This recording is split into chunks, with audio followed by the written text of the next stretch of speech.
Olá, pessoal! Hoje, na nossa aula sobre coordenação e orientação escolar, eu vou falar sobre o diálogo entre a família e a escola. Sejam bem-vindos!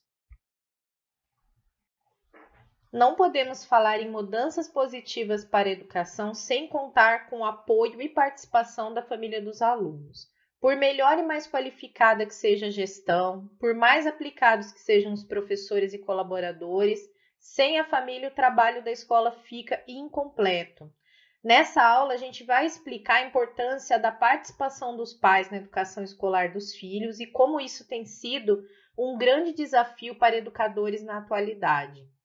Então, o desenvolvimento humano, ele se dá em diversos aspectos. Atualmente, tanto a educação formal, que é aquela oferecida no ensino regular dentro da escola, quanto a educação informal, que é aquela que a gente recebe em espaços não escolares, né?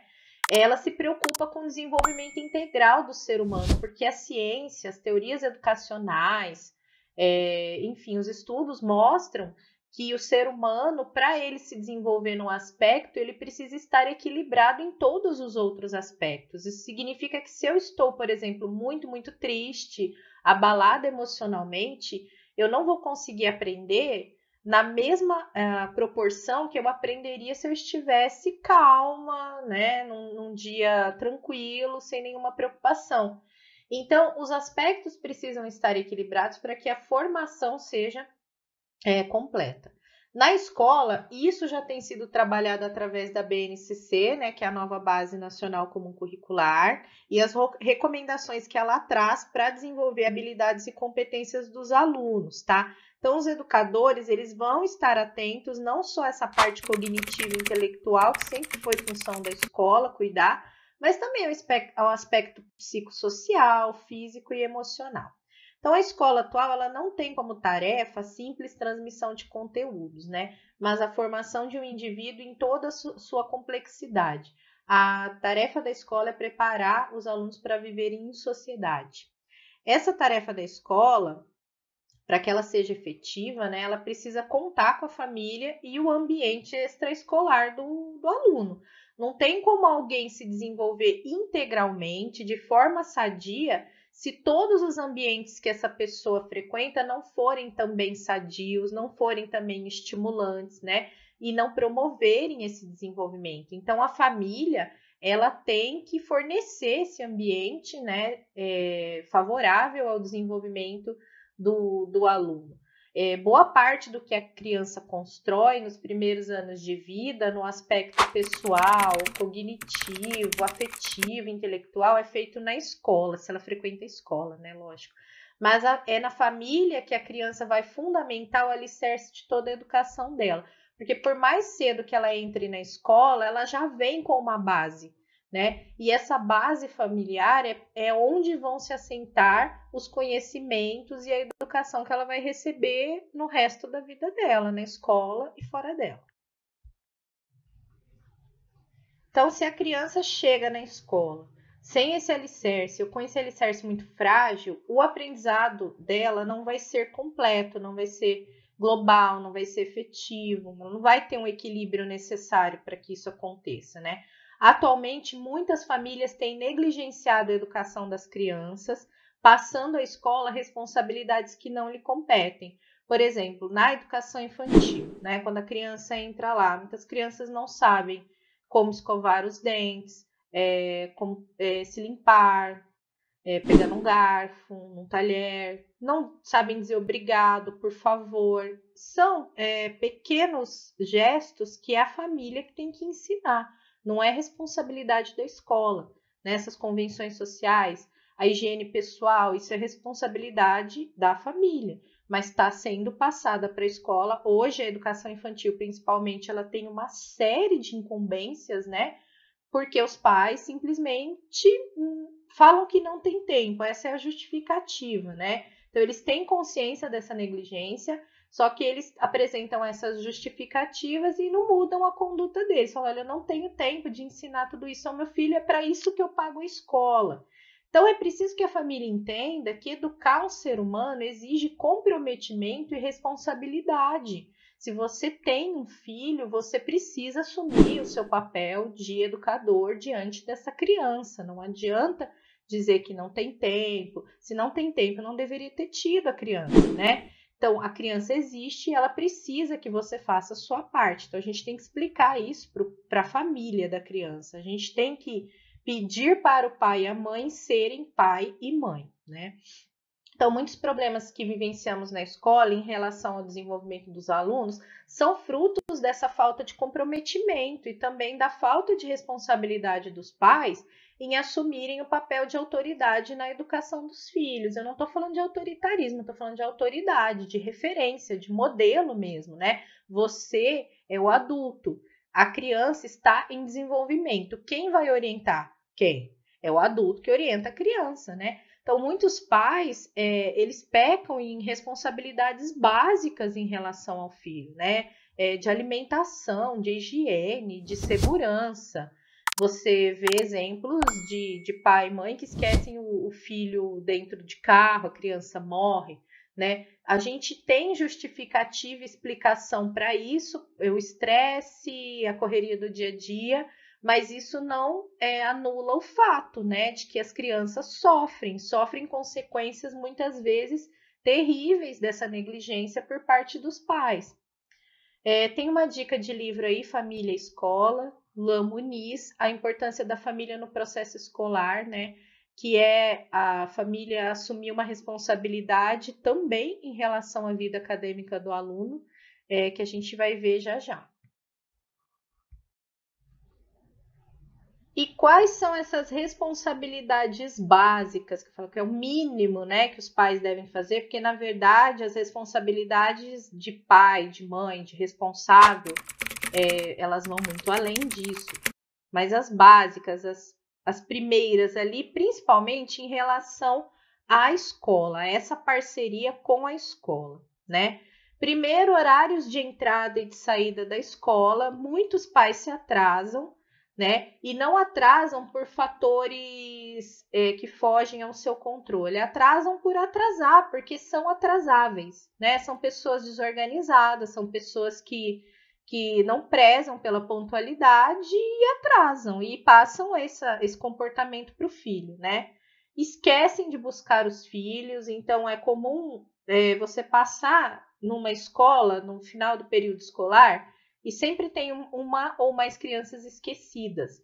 E não é que o pai atrasou, está preso no trânsito, teve uma responsabilidade no trabalho. É que simplesmente esqueceu e esqueceu também de pedir que alguém buscasse, né? Então, assim, hoje eu não vou poder buscar meu filho na escola, vou pedir para alguém pegar. Só que esquece de pedir para essa pessoa pegar e a criança fica lá. E o adulto não se lembra também. Né? A gente vê casos de pais que estão, às vezes, na academia, né, com fone de ouvido lá, e a escola liga e fala, o seu filho está esperando. Ai, verdade, sabe? Perdem a noção do tempo. Nós sabemos o quanto o cotidiano atual é corrido, é cheio de responsabilidades, né? E muitos pais e mães ficam estressados, mas eles precisam colocar na agenda o filho como prioridade, tá? Verificação de material escolar e uniformes. Quando a criança é pequena, a responsabilidade dos pais de arrumarem a mochila dessa criança, o lanche, né? Se a escola não der lanche, e entregarem essa criança limpa e vestida adequadamente. Aí, eu escrevendo isso, muitas pessoas vão pensar, nossa, mas não é o mínimo? É o mínimo que muitos não fazem, né? Muitos pais entregam a criança sem uniforme porque não lavou, porque não deu tempo, ou com uniforme sujo, a criança suja, né? Existem casos que a criança sai da escolinha com uma fralda no final do dia e volta com a mesma fralda no dia seguinte. E eu não estou falando porque quando a gente fala nessa negligência, muitas pessoas pensam em escolas e creches de periferia. Não, estou falando de escolas particulares e caras, né? Estou falando de pais que têm nível escolar alto, que têm dinheiro, que têm condições e não fazem esse mínimo, né? Então a escola precisa ficar ali pegando no pé. Agora, conforme o aluno cresce, esses pais precisam ensiná-lo a ter responsabilidade pelas suas coisas e o seu corpo, né? Existem escolas que você chega a ter que limpar uma criança de 6 anos porque ela não sabe se limpar, né? Quer dizer, quem que não ensinou essa criança a se limpar? O pai e mãe é o responsável, né? Então, é outra coisa mínima também que a gente não vê.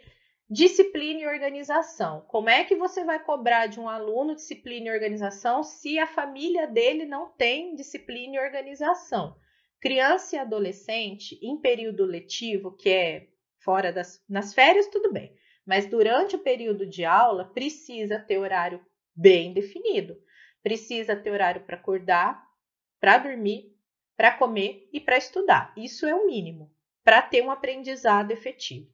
Tá? Se uma dessas coisas desnivelar, desequilibrar, já prejudica o aprendizado.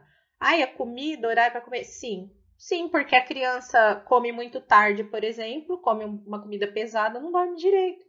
No outro dia tá passando mal na escola, tá com dor de cabeça, tá com enjoo, né? E aí, lógico, não vai aprender, aliás, não vai nem ficar na sala de aula, vai ficar pedindo para sair toda hora para ir ao banheiro.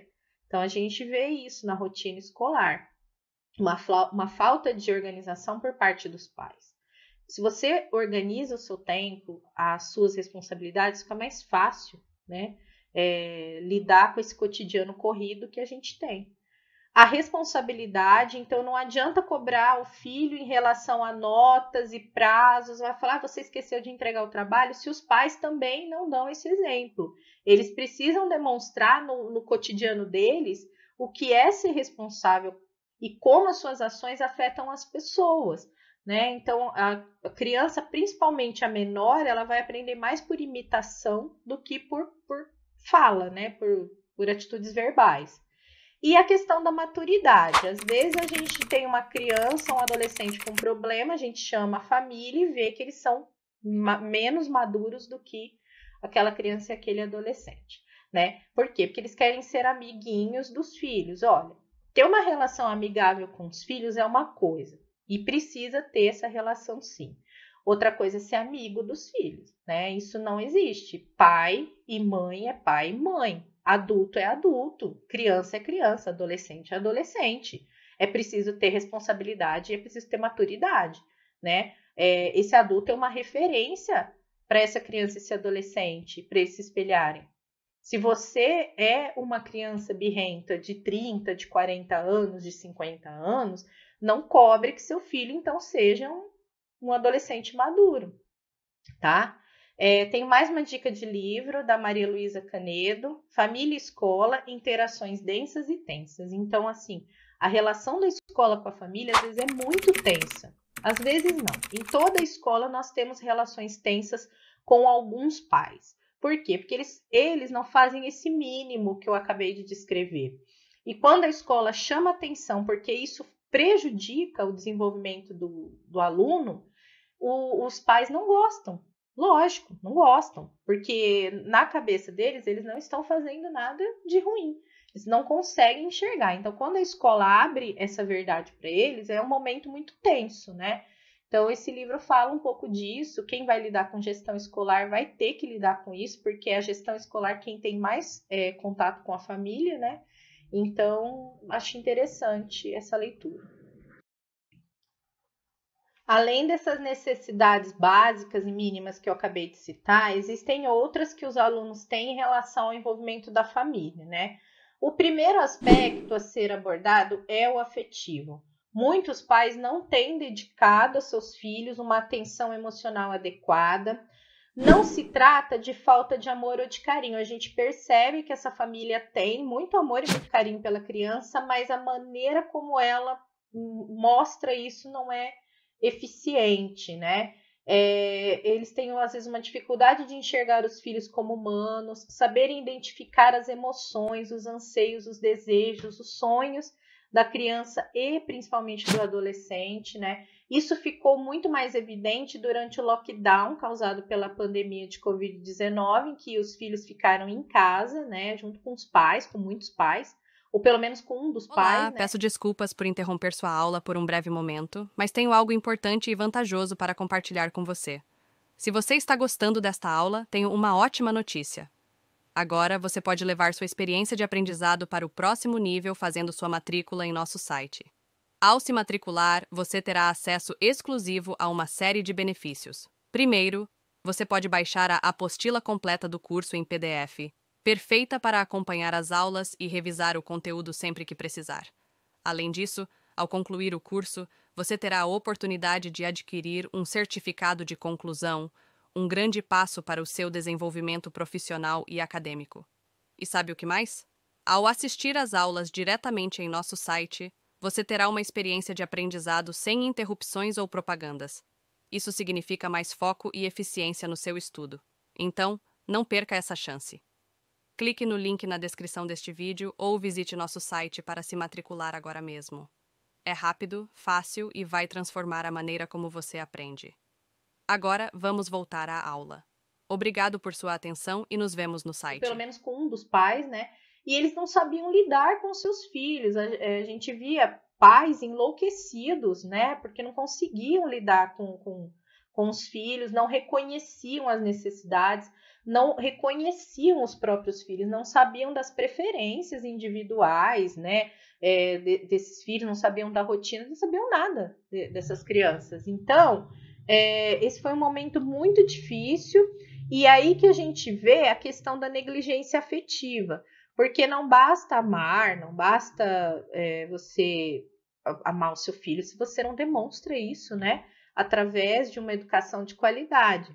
Muitas crianças e adolescentes têm apresentado depressão em idade muito precoce, tirando o aspecto biológico, né? Isso pode ser feito de uma desatenção dos pais em relação a um quadro de ansiedade, de tristeza, de baixa autoestima ou de desmotivação que foi apresentado e evoluiu para uma depressão ou para uma ansiedade generalizada, né? Então, quando os pais percebem um problema emocional e procuram um profissional, eles às vezes se surpreendem com o diagnóstico de uma pessoa tão jovem, né? Ter um diagnóstico de transtorno ali, e acabam até negando isso, né?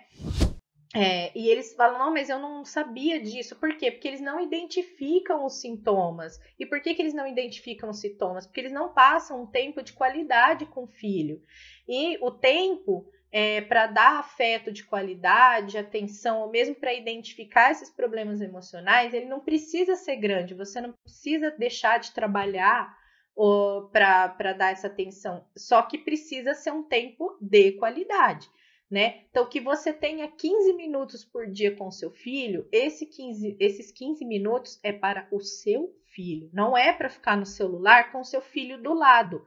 Não é para ficar assistindo uma série da Netflix com o seu filho do lado. É para conversar, é para perguntar qualquer coisa que seja, que faça com que você conheça o cotidiano dele, porque é nessa conversa que você vai identificar problemas de estresse, de ansiedade, né? Então, precisa deixar de lado tudo que interfere nessa relação, né? Os fatores ali do ambiente, e se concentrar nesse diálogo com a criança, com o adolescente. Esse foco é muito valioso. Bom, um dos aspectos que é responsabilidade da família, da escola também, lógico, né? Porque educação moral, como a gente já viu, é uma educação que prepara para a vida em grupos sociais, né? E na sociedade. Então, é responsabilidade da escola e da família. O Jean Piaget, nesse livro aí, O Juízo Moral da Criança, ele fala sobre o desenvolvimento da moral no ser humano. O Jean Piaget, para quem não sabe, foi um biólogo suíço que se tornou muito importante para a educação, principalmente para a educação infantil, porque ele descreve os estágios de desenvolvimento cognitivo que vai do 0 aos 12 anos, né? Desenvolvimento da inteligência. Então, ele escreveu livros importantes, fez pesquisa sobre isso, né? E aí ele é usado até hoje na educação. E tem essa parte da teoria dele que fala do desenvolvimento do aspecto moral, social, né? É importante a gente frisar aqui que, embora ele fale educação moral, não é aquela educação moralista, tá? Que a gente costuma ligar, às vezes, a palavra moral. é uma educação social para a criança aprender a viver em sociedade. Então, tem 3 fases. A anomia, quando a criança é muito pequenininha, né, antes dos 2 anos, ela não entende o conceito de regras. Não adianta você falar para um bebê que ele, para viver em sociedade, ele não pode roubar e matar. Ele vai dar risada da sua cara, porque, na verdade, ele vai estar vendo só sua expressão facial, não entende ainda a linguagem verbal, né? Isso é óbvio.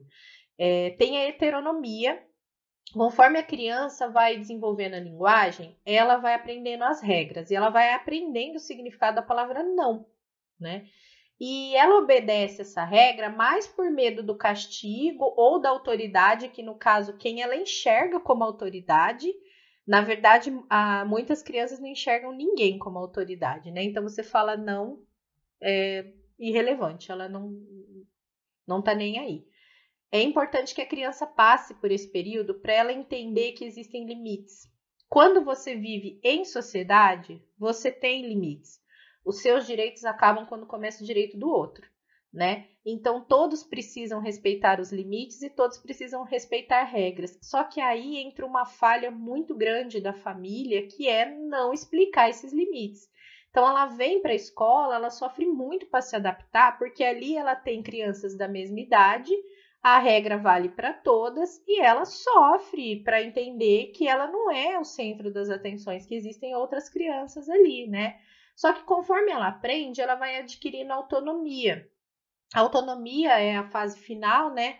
É quando a gente tem uma maturação cognitiva e a gente já consegue entender o sentido das regras e que obedecê-las, a gente obedece voluntariamente consciente porque sabe da importância dessas regras, né? Então, eu não vou entrar na casa do meu vizinho, pegar a televisão dele e trazer para minha casa, né? É óbvio isso para mim, que sou uma adulta, para vocês que estão me escutando, mas muitas vezes para a criança, esse se apossar do que é do outro não é. Por quê? Porque ela é criança. Ela ainda não entende o sentido da regra. Então, é nesse período da heteronomia que o professor vai falar: olha, minha querida, você não pode levantar, ir lá na carteira do seu colega, pegar os lápis dele para você, entendeu? Esse é seu, aquele é dele. Dividir, a gente pode, você pode chegar e pedir, né? Então, a escola vai explicando isso e é nesse período da heteronomia. Ela vai obedecer a criança porque ela quer agradar a professora, porque ela quer agradar o colega, né? Ou porque ela tem medo de perder ali alguma coisa, né? De sofrer um castigo. Ela não vai entender ainda o sentido completo. Ela só vai entender isso quando ela tiver uma maturação cognitiva, quando ela for maior. Então, assim, a família, ela muitas vezes não ensina essas regras tão banais, né, para a gente que é adulto, mas que tem uma importância tão grande para o desenvolvimento social da criança.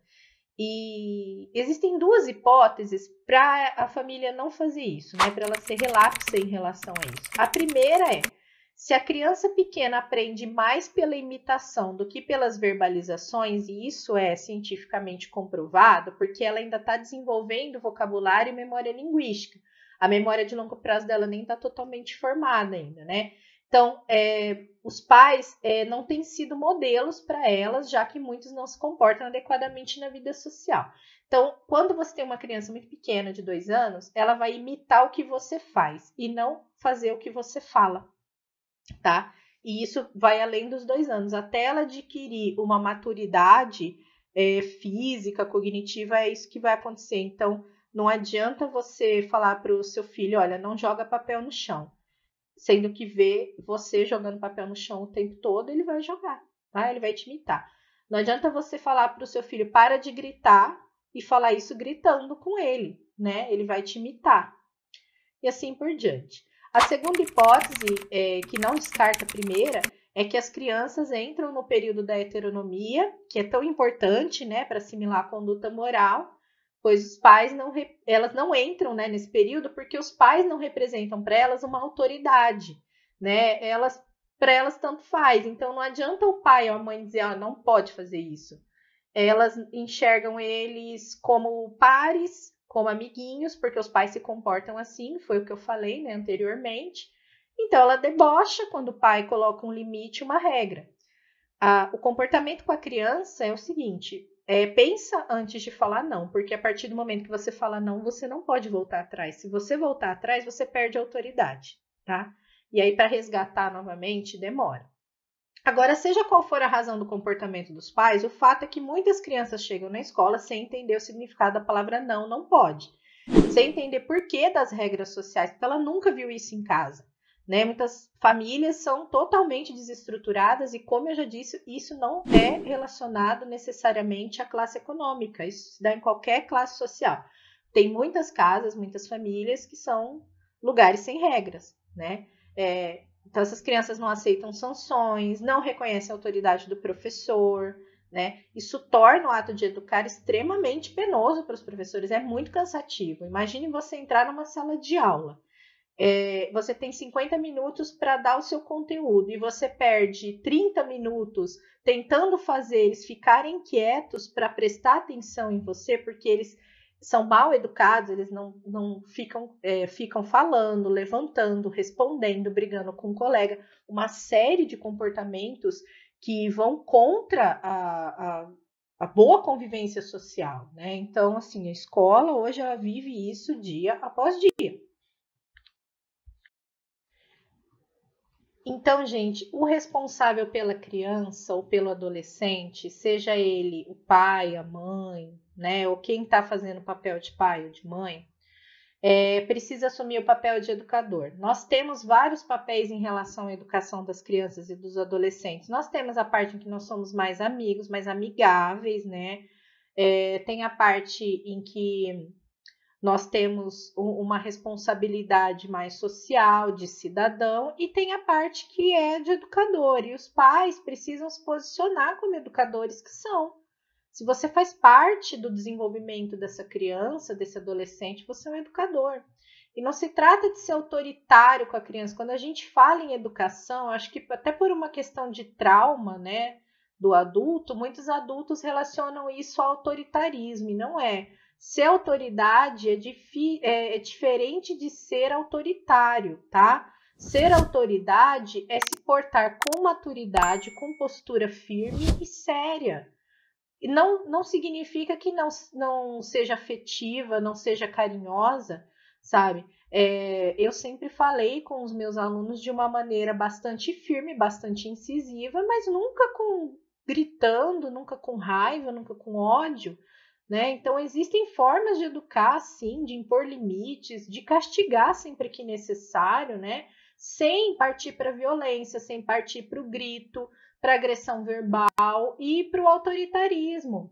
E quando a gente fala mesmo em sanções, em castigos, a gente não está falando de castigo físico ou de qualquer castigo assim tenebroso, né? Simplesmente mostrar para criança para adolescente que a atitude dele ou dela tem consequências, tá? E essa consequência precisa ser de acordo com a idade, então não adianta ser muito rígido com uma criança muito pequena, porque não tem ainda maturação cognitiva para entender isso, né? Então você educar não vai estressar, não vai deprimir a criança, como muitos pais pensam, não vai diminuir o amor dela pela família, ao contrário, a educação com regras demonstra preocupação e passa segurança para as crianças, né? Eu vejo muitos alunos que eu percebo que eles ficam decepcionados com os pais que não ligam para o horário deles, para a alimentação deles, ou para o modo como eles se vestem, ou para a higiene deles. Fala, meu pai nem, minha mãe nem liga se eu tomei banho ou não.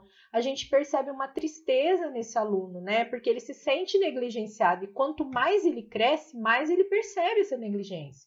Né? Então, você educar, você pegar no pé, como muitos adolescentes falam, é amor.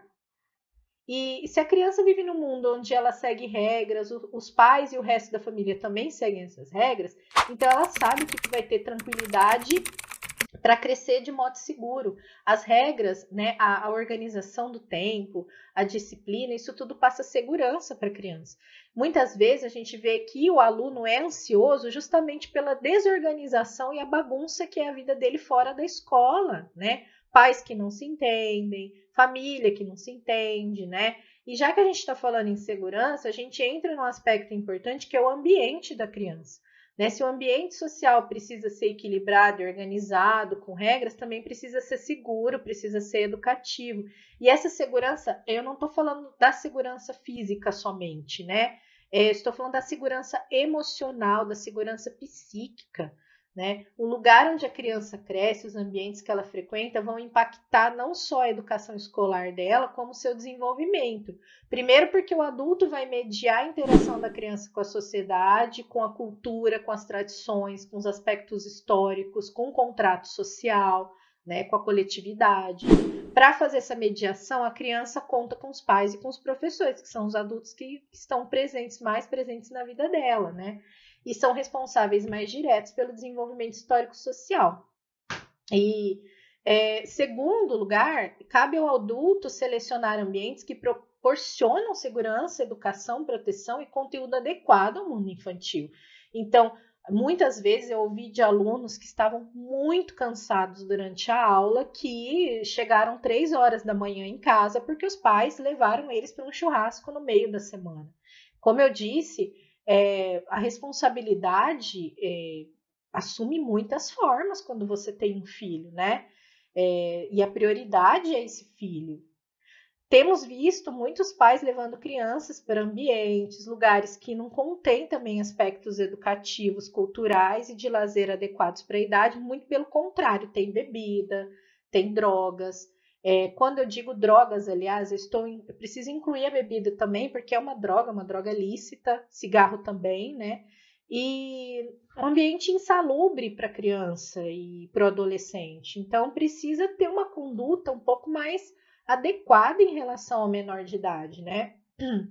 Os pais acreditam que não vai haver problema, porque eles também cresceram assim, mas o fato é que a criança de hoje e o adolescente de hoje é diferente do que a gente foi, e ele absorve esse ambiente de uma maneira diferente, tá? E outra coisa, não é porque nós passamos por violência ou por ambientes insalubres que o nosso filho tem que passar também. Quem disse que não aconteceu nada com a gente, né? Nós muitas vezes não temos noção do impacto que esses aspectos tiveram na nossa vida. Então, a partir do momento que você tem um filho, eu acredito que você vai querer oferecer o melhor para ele, né? Então, por isso que todas essas responsabilidades, esses aspectos têm que ser levados em consideração.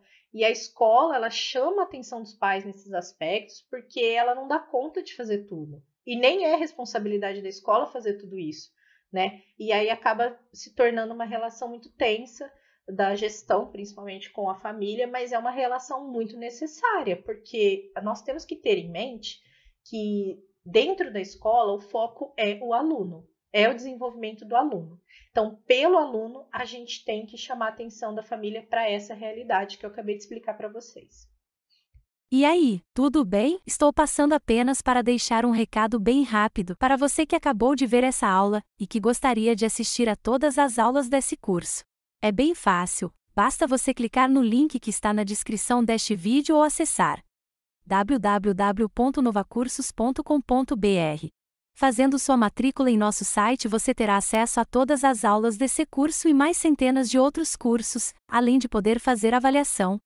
E caso você queira, poderá estar adquirindo o certificado com um valor bem acessível. Esse foi o recado que eu queria dar, aguardo sua matrícula. Até breve!